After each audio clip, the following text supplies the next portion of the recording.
Hello दोस्तों, आज आपका दो चर वाले रैखिक समीकरण के सत्र में स्वागत है। इस सत्र में हम ज्यामितीय विधि पर आधारित समांतर रैखिक समीकरण के प्रश्नों को हल करेंगे। यह हमारा प्रश्न है, रैखिक समीकरण ऋण x धन y बराबर 4 और x ऋण y बराबर 5 के कितने हल हैं? इसे ज्यामितीय विधि से ज्ञात कीजिए। चलिए इसे कुछ उचित चरणों में हल करते हैं। तो चलिए पहले दिए गए प्रश्न को समझते हैं। यहाँ हमें दो समीकरण दिया गया है। हमें इन दोनों समीकरणों का ग्राफ बनाना है, क्योंकि प्रश्न में इसे ज्यामितीय विधि द्वारा हल करने के लिए बोला गया है। और फिर हमें उभयनिष्ठ बिंदुओं की संख्या ज्ञात करना है, अर्थात दोनों ही समीकरण के हल की संख्या ज्ञात करना है। इस चरण में हम पहले समीकरण ऋण x धन y बराबर 4 से शुरुआत करेंगे। इस समीकरण का ग्राफ बनाने के लिए हमें कम से कम x के दो मान और y के दो मान चाहिए। उन मानों को इस समीकरण को तृप्त करना चाहिए, यानी कि इन्हें बाएं पक्ष में रखने पर दाहिना पक्ष 4 मिलना चाहिए। तो चलिए x के लिए कोई भी एक मान ले लेते हैं। चलिए x बराबर 0 लेते हैं।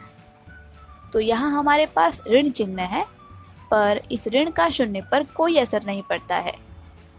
इस y का मान 4 होना चाहिए, जिससे हमें यह दाहिना पक्ष के बराबर 4 मिल जाए। तो हमें x और y का पहला मान x बराबर 0 और y बराबर 4 मिल गया। चलिए इनके दूसरे मान के लिए x को 4 लेते हैं।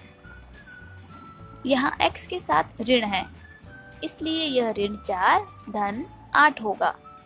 यहाँ y को 8 लिया है, जिससे हमें यह दाहिना पक्ष के बराबर 4 मिल जाए। तो हमें x बराबर 4 और y बराबर 8 मिला। अब हमारे पास x और y के दो मान हैं। चलिए इन बिंदुओं को ग्राफ पर रखते हैं और इन बिंदुओं को जोड़कर सीधी रेखा बनाते हैं। तो यह हमारा ग्राफ है। हमें इस समीकरण ऋण x धन y बराबर 4 की रेखा बनानी है। हमारे पास x और y का पहला मान x बराबर 0 और y बराबर 4 है।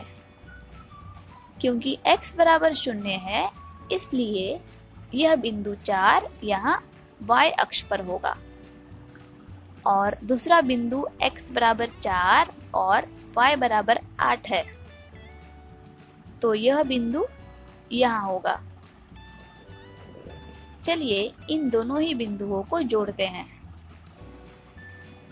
तो इन्हें जोड़ने पर हमें इस समीकरण ऋण x धन y बराबर 4 की सीधी रेखा मिल रही है। चलिए अब हम दूसरा समीकरण x ऋण y बराबर 5 लेते हैं। हम इसमें भी उसी प्रक्रिया का उपयोग करेंगे जो हमने पहले समीकरण में किया था। हमें कम से कम x और y के दो मान चाहिए और वह मान इन समीकरण को तृप्त करेगा, यानी x और y के मान दाहिने पक्ष में रखने पर वह मान हमें बाएं पक्ष के मान के बराबर मिले। चलिए पहले x बराबर 0 लेते हैं। तो y बराबर ऋण 5 होना चाहिए, जिससे हमें दाहिना पक्ष 5 के बराबर मिल जाए। तो हमें पहला मान मिलता है x बराबर 0 और y बराबर ऋण 5। चलिए दूसरे बिंदुओं के लिए x बराबर 5 लेते हैं।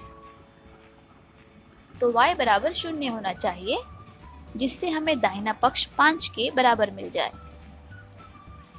तो हमें x और y का दूसरा मान मिलता है x बराबर 5 और y बराबर 0।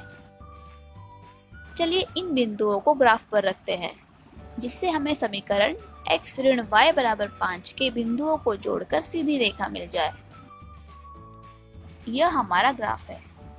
आप देख सकते हैं कि इस पर समीकरण ऋण x धन y बराबर 4 की रेखा पहले से ही है।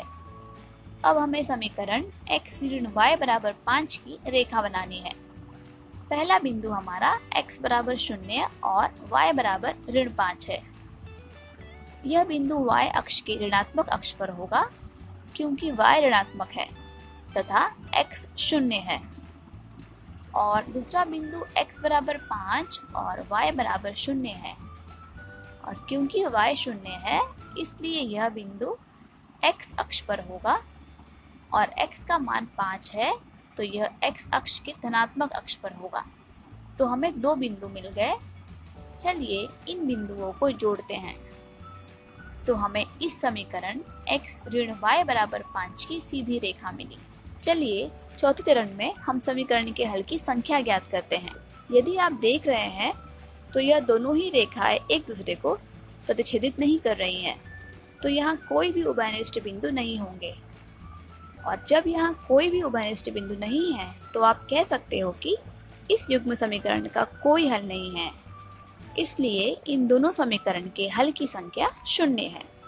हमें यहाँ एक और बात पर ध्यान देने की जरूरत है कि हम बिना ग्राफ बनाए भी इस समीकरण का हल आसानी से निकाल सकते थे और यह कह सकते थे कि इन दोनों समीकरण के हल की संख्या 0 है।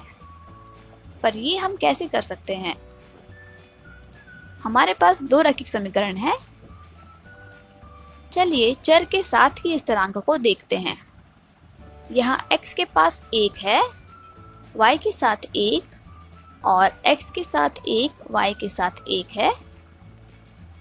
तो इस समीकरण को हम ऋण 1 गुणे x धन 1 गुणे y बराबर 4 और 1 गुणे x धन ऋण 1 गुणे y बराबर 5 इस तरह से लिख सकते हैं।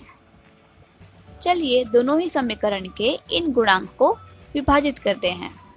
हम पहले x के साथ के स्थिरांकों को विभाजित करेंगे। यहाँ ऋण 1 और यहाँ 1, तो इसे विभाजित करने पर हमें ऋण 1 मिलेगा। चलिए अब y के स्थिरांकों को विभाजित करते हैं। यहाँ 1 और यहाँ ऋण 1, तो इन्हें विभाजित करने पर हमें ऋण 1 मिला। अब क्योंकि ये मान समान है इसलिए हम कह सकते हैं कि ये दोनों ही रेखाएं एक दूसरे के समांतर हैं और इनके पास कभी भी उभयनिष्ठ बिंदु नहीं होगा, यानी कि इनके पास कभी भी समीकरण का हल नहीं होगा। चलिए पीछे चलते हैं और इसके चरणों को देखते हैं।